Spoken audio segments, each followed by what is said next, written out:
Yeah, I do think, at the very least, be nice to see them get to the Big Ten championship game more than once every 5 years. I guess it'd be once a decade now at this point. But of course, it doesn't help when Ohio State is in your division, which Yeah, I guess kind of brings off in another point. I think they should get rid of divisions in college football in general. agreed. I mean, I think you'll see especially the Big Ten. I mean, the balance between the East and West is an absolute joke. I mean, the best two teams are typically found in the East. If you ask me, we should have been having some Penn State, Ohio State, or maybe some Penn State, Michigan clashes over the last several years in the Big Ten championship game. I mean, I know maybe having Michigan, Ohio State is a Big Ten championship game is kind of sacrilege, but I mean, I really don't. Maybe I think of one except 2017, you had Wisconsin who was undefeated going into the conference game, so they would have, even without divisions, they would have met with Ohio State for all the Big Ten marbles. But I mean, you had 4-loss Northwestern go one year, and it's just, yeah. I mean, it kind of, you ask me, it leaves out more deserving teams. Maybe they just had one slip up against the same juggernaut who keeps winning that division over and over and over. It's, I guess I would just rather see the best two teams, period, facing off in the Big Ten title game, which, yeah, most years it's Ohio State and then some other team. I guess lately it had been Penn State. Some years it's Michigan or Wisconsin. So, I mean, I think that would help. I think they got rid of divisions. I think you could see Penn State getting to the championship game more often. Maybe not winning it, but at least getting there more often would be nice. So, I don't know. I've never been to Indy. I've never been inside that Lucas Oil Stadium. So I don't know if did you go, Marty, in 2016 to the? I did not. I was at home watching it, and my fun story I like to tell about that game is after Grant Haley and Marcus Allen teamed up to stop Wisconsin short on that fourth down. My neighbors actually called me to make sure I was all right. A combination of them knowing how big of a Penn State fan I am with hearing me screaming from my own house. They called to make sure that I was that my heart had not stopped or anything at that point. Well, you worked out, so I mean, you were fine. Yeah, no, it was just no, but I agree with you. Like the division things are. I think divisions in sports in general are stupid, but especially the Big Ten because you go back to 2016. Since 2016 and 2021 is probably going to be the same. Every year, the winner of Penn State, Ohio State has gone on to win the Big Ten. Most years, Penn State and Ohio State are the two best teams in the Big Ten. Even if record-wise it doesn't point that way, talent-wise, that's usually the case.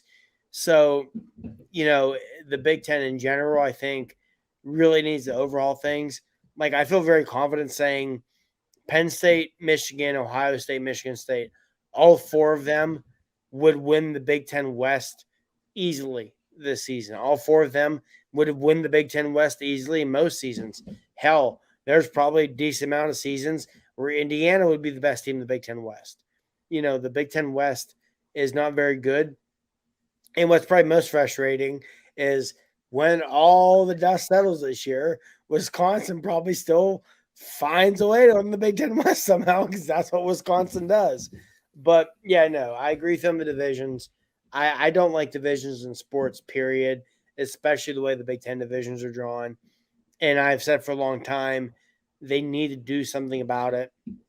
And I think the easiest way for them to fix things would be to take either Ohio State and put them in the West with Michigan as a protected crossover, or take one of the Michigan schools and put them in the West with that in-state game being a protected crossover.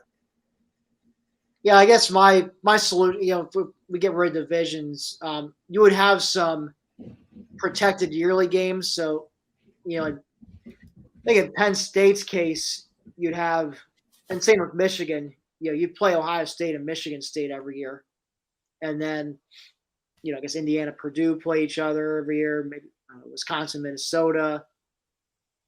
Wisconsin, Iowa, however they want to do that. But I feel like there's you can definitely make it doable. Anything else has caught your eye today? Penn State, college football in general. I don't think so. You know, it's all about the U, baby. Pitt lost, which is I was great. going to say,